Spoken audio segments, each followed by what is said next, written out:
We live in a world of facts. There are things that are right and things that are wrong.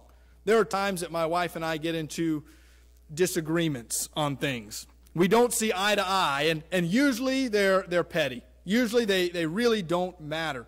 And one time in particular, very early on in marriage, I learned what it is to live in a post-truth world. I was living in a post-truth world because we were at the grocery store, and we were shopping for our weekly things, and we wanted to eat toaster waffles, frozen waffles. And I said, we don't need to buy those. We've got a whole box of those in the freezer. I know they're in the freezer.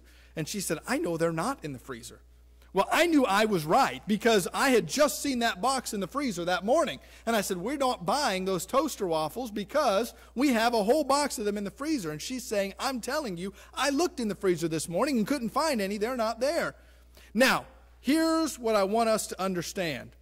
One of us was right and one of us was wrong. Those waffles could not simultaneously be in the freezer and not in the freezer at the same time. And it didn't matter what I believed or what she believed about those toaster waffles. They were either in the freezer or they weren't. Black and white, right from wrong, no post-truth about it.